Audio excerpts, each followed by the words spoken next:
اگر میری اور آپ کی خواہش ہے کہ مجھے مرتے وقت کلمہ نصیب ہو جائے تو بس جیتے جی اختصاراً میں یہ واقعہ عرض کروں، جیتے جی کبھی ماں باپ کا دل نہ دکھائیے گا جن سے ماں باپ دنیا سے جاتے ہوئے راضی گئے، اس خوش نصیب کو مرتے ہوئے کلمہ کی دولت نصیب ہوتی ہے جو اس بات کی پہچان ہے کہ جانے والے کا خاتمہ خیر پر ہو۔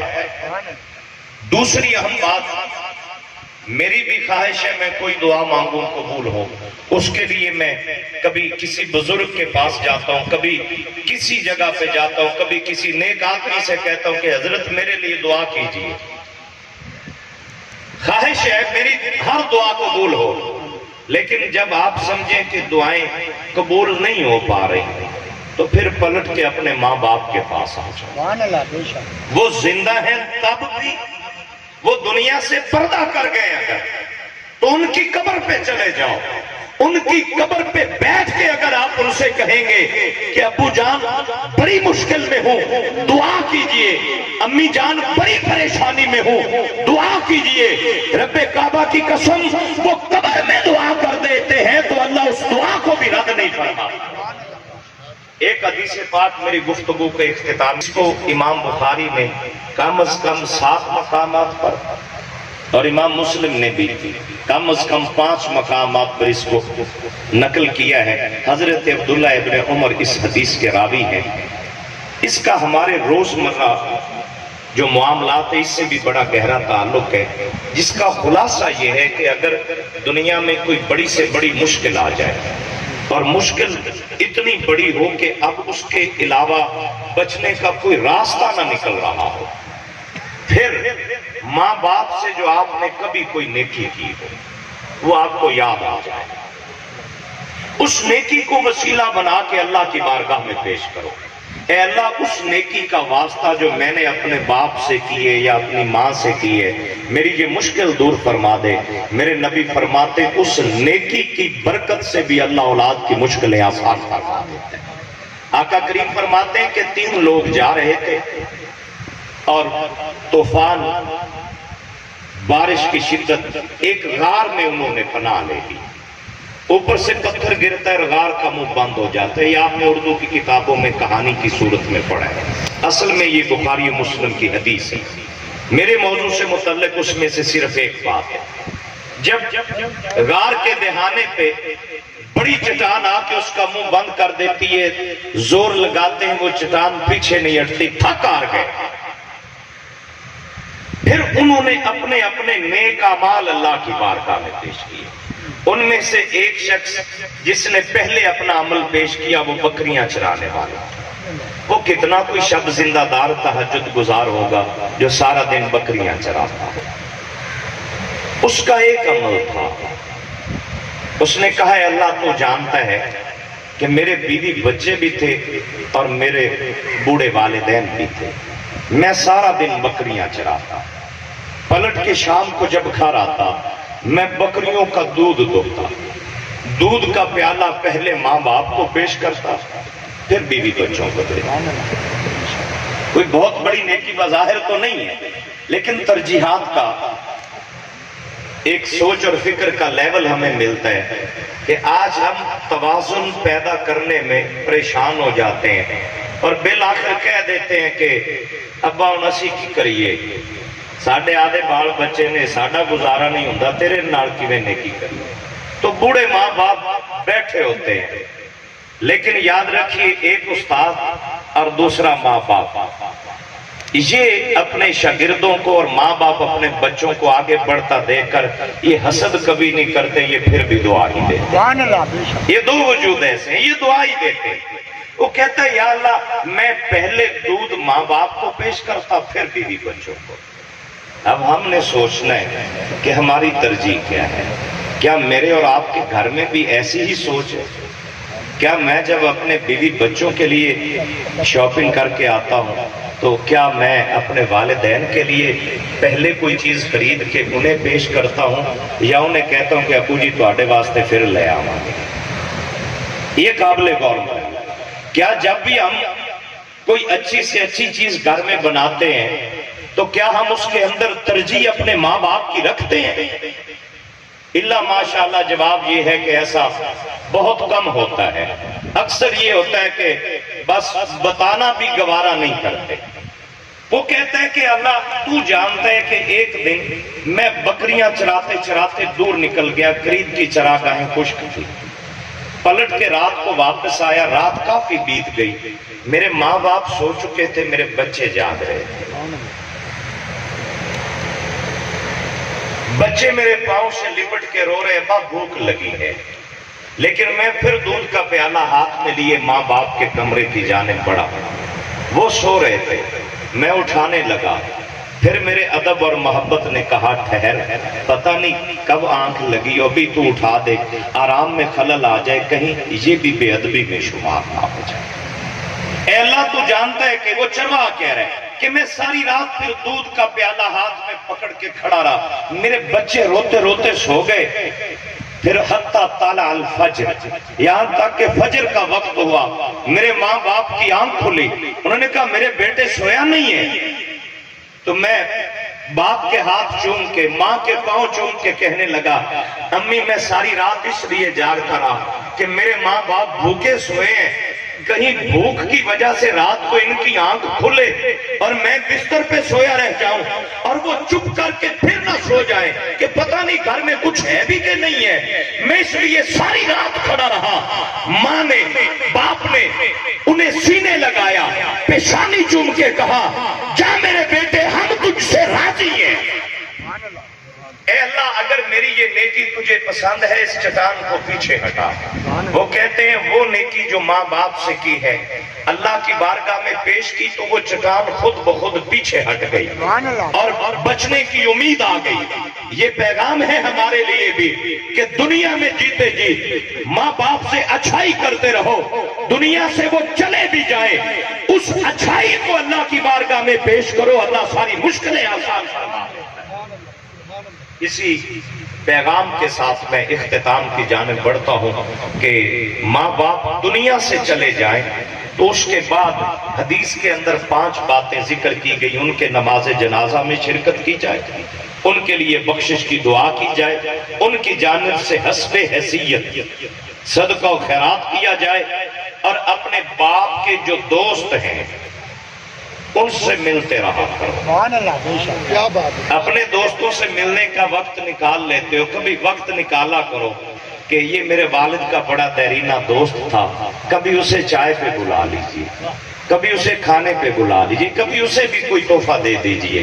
یقین جانیے جب آپ اپنے والد کے دوستوں سے اچھا سلوک کریں گے تو قبر میں باپ کی روح اولاد سے راضی رہتی ہے کہ میرے بچے کتنے اچھے ہیں، جو میرے یاروں کو نہیں بولتے وہ اپنے باپ کو کیسے بول سکتے. دعا ہے مالک کائنات سمجھنے کی اور عمل کی توفیق عطا.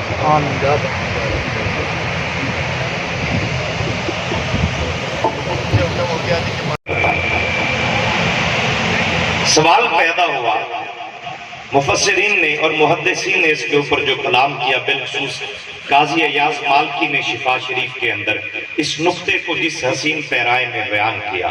وہ کہتے ہیں یار بات تو فخر کی ہے کہ جھنڈا حمد کا ہو اور ہو مصطفیٰ کے ہاتھوں میں، سارے نبی جس کے جھنڈے کے نیچے آئے.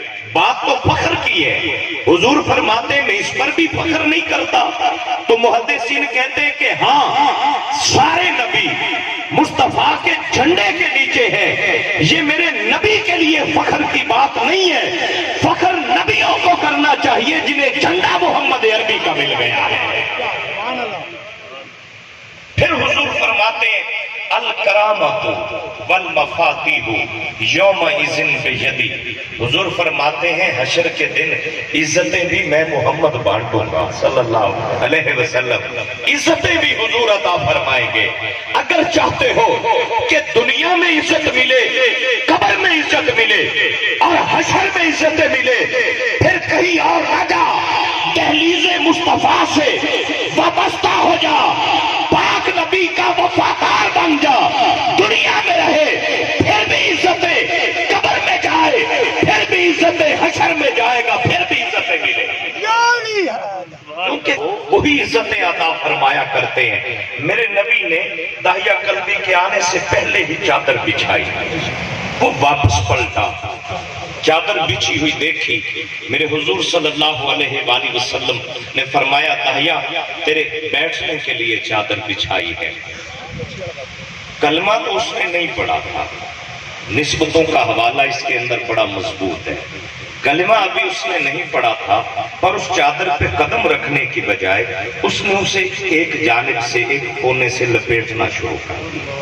چادر کو لپیٹتے لپیٹتے اس نے یوں اٹھا کے اپنے سر پہ رکھ لیا۔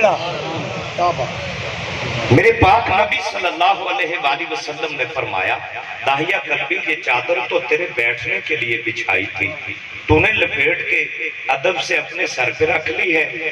اس نے جو محبت بھرا جملہ کہا یہ نسبتوں کا بڑا حوالہ ہے۔ اس نے عرض کیا آقا کیا ہوا ابھی کلمہ نہیں پڑھا؟ لیکن اے آمنہ کے لال اتنا تو جانتا ہوں کہ جو چادر نبیوں کے تاجدار کے مقدس بدن سے لگ جائے وہ غلاموں کے قدموں میں نہیں بچھائی جاتی، وہ سروں کا تاج بنا۔ اسی نسبت کو اگر میں یہاں سے آگے لے کے چلوں تو مجھے میرے گنج شکر کے تربیت یافتہ خواجہ نظام کے محبوب ترین خلیفہ حضرت میر خسرو کی بات یاد آ جاتی، جو وقت کا بادشاہ، وقت کا وزیر بھی تھا، اپنے دور کا معتبر اور بے مثال تاجر بھی تھا۔ ایک شخص کوئی ضرورت مند تھا اور حضرت نظام الدین اولیاء کی سخاوت سنی اس نے، سخاوت کا چرچا سنا، وہ گیا، لیکن تھا کوئی کمزور سوچ اور فکر اور نظریہ رکھنے والا۔ آپ بانٹ رہے تھے، جب وہ سوالی پہنچا نا تو اس وقت نقدی دینے کے لیے موجود نہیں۔ اس نے کہا حضرت بچیوں کی شادی ہے، مجھے بھی کچھ عطا کیجئے۔ آپ نے فرمایا وہ میرے جوڑے پڑے ہیں، اٹھا کے تو لے جا۔ لیکن قدر شناس نہیں تھا، جوڑے تو اس نے لے لیے حضرت نظام الدین اولیاء کے۔ دل ہی دل میں سوچتا جا رہا تھا کہ بابیاں دی جتی کیڑی کو مہنگی بکے گی، میرا اندے نال گزارا نہیں ہونا، سوچتا جا رہا۔ رستے میں سرائے پہ رات کو ٹھہرتے ہیں اور ادھر سے میر خسرو کا قافلہ آ جاتا ہے، جو اپنے مرشد کا دیوانہ اور عاشق تھا اور خلیفہ خاص بھی تھا۔ حضرت میر خسرو سرائے میں ٹھہرے تو یکدم قافلے والوں کو کہا بوئے شیخ بھی آیا، مجھے میرے مرشد کی خوشبو آتی ہے، چیک کرو یہاں میرا پیر تو نہیں آیا ہوا اس سرائے میں۔ تلاش کیا گیا تو پتا چلا کہ مرشد تو نہیں ہے، پر مرشد کے جوڑے ایک خوش نصیب کے پاس ہیں اور وہ یہاں ٹھہرا ہوا ہے۔ آپ نے فرمایا اسے نہیں بلانا، میں چل کے جاتا ہوں۔ وہ کتنا خوش نصیب ہے جس کے پاس مرشد کے جوڑے۔ چل کے گئے اور جا کے اسے کہا کہ بھائی بیچنا چاہتے ہو؟ اسی کوئی ہوڑ طلب رکھن آڑا انہیں آکھیا مہربانی تہاڈی ہوے گی جی تسی خرید لو، میرا انہاں نال گزارا نہیں ہونا۔ آپ نے فرمایا کتنے میں بیچے گا؟ اس نے کہا جو بھی مل جائے میرے لیے کافی ہے۔ 70 اونٹ بما تجارتی قافلے کے لدے ہوئے، 70 اونٹ بما تجارتی قافلے کے لدے ہوئے۔ حضرت میر خسرو نے کہا یہ تو لے لے، مرشد کے جوڑے مجھے دے دے۔ سبحان اللہ۔ وہ جوڑے لیے اور باندھے اپنی دستار پہ، دستار پہ باندھ کے اور اپنے سر پہ سجا کے جب دلی میں مرشد کی بارگاہ میں پہنچے، آگے خواجہ نظام الدین اولیاء محبوب الہی بیٹھے تھے، مسکرا کے فرمایا میر خسرو بڑا سستا سودا مل گیا ہے، بڑا سستا سودا مل گیا ہے۔ حضور گزارش یہ ہے کہ اگر ہم بھی چاہتے ہیں کہ ہم بھی اپنے نبی کی نگاہ میں رہیں اور دعا میں رہیں تو پھر اس کی لجپالی دیکھیے۔ سبحان اللہ۔ یہ ایک بہت بڑے صاحب نظر فقیر گزرے ہیں، عالم بھی بے مثل تھے، علامہ جلال الدین سیوطی رحمۃ اللہ علیہ، جو مفسر بھی ہے، محدث بھی ہے، مورخ بھی ہے، سیرت نگار بھی ہے، چاروں اعتبار سے۔ اور سب سے بڑی بات یہ ہے کہ آقا کی بارگاہ میں پسندیدہ شخصیت تھی، 72 مرتبہ جسے جاگتے ہوئے میرے نبی کا دیدار کیا، وہ کہتے ہیں کہ میں آقا کے روضہ انور پر حاضر ہوا اور روضہ انور پہ پہنچ کے میں نے اپنے کشف یعنی اندر کی نظر سے دیکھا کہ روضہ انور میں میرے نبی کی آج کل مصروفیات کیا ہے۔ آج کل مصروفیات وہ کہتے ہیں جو میں نے دیکھی وہ 6 تھی، ان میں سے ایک وہ ہے جو میرے موضوع سے بڑا تعلق رکھتی ہے۔ پہلی مصروفیت آج بھی روضہ انور ہے، النظر الی اعمال امتی۔ حضور ہے روضہ انور میں پر نظر آج بھی اپنی امت کے اعمال پر رکھے ہوئے۔ یہ پیغام ہے صبح قیامت تک حضور کے سارے غلاموں کے لیے کہ کوئی گناہ کرتے ہوئے، کوئی برائی کرتے ہوئے، کوئی غلط کاری کرتے ہوئے اگر تو یہ سمجھتا ہے کہ کوئی نہیں دیکھ رہا، بس اتنا حیا کر لینا کہ دنیا والا دیکھے نہ دیکھے، جس کا کلمہ پڑا ہے وہ مصطفیٰ بھی دیکھ رہا ہے، تیرا خدا بھی تجھے دیکھ رہا ہے۔ حضور آج بھی امت کے اعمال پر نظر رکھے ہوئے۔ جب حضور کی نظر ہم گناہگاروں پر ہے تو ہمیں بھی سوچنا چاہیے کہ یار کم از کم کوئی ایسا عمل ضرور کر جائے کہ جب مصطفیٰ کی نظر ہم پہ پڑے تو حضور ہم سے راضی۔ دوسری مصروفیت مبارکہ الاستغفار لہم۔ حضور ہیں روضہ انور میں لیکن آج بھی میرا نبی اپنی امت کے لیے بخشش کی دعا مانگ رہا ہے۔ اس سے بڑا کریم اور کون ہو سکتا ہے؟ یارو گناہ میں کروں تو میرا تو بھائی بھی میرے لیے دعا نہیں مانگتا کہ اللہ میرے بھائی کے گناہ معاف کر دے، میرا تو باپ بھی ہو سکتا ہے میرے لیے دعا نہ مانگے۔ اس نبی کی رحمت دیکھ، اس کا کرم دیکھ کہ جرم ہم کرتے ہیں اور ہمارے گناہوں کی معافی اللہ سے میرا نبی مانگ رہا ہے، اللہ معاف کر دے، محمد کا امتی ہے، اس کے گناہ معاف کر دے۔ میرے حضور کے پیارے غلاموں، اس پیغام کو ذہن میں رکھتے ہوئے ہر وقت اس کیفیت میں ہم نے بھی رہنا ہے۔ آج دنیا سے جانے والا رشتہ ایک بات کا رشتہ بھی ہے اور معاشرتی رویے ہمارے بدقسمتی سے بڑے عجیب و غریب ہو چکے ہیں۔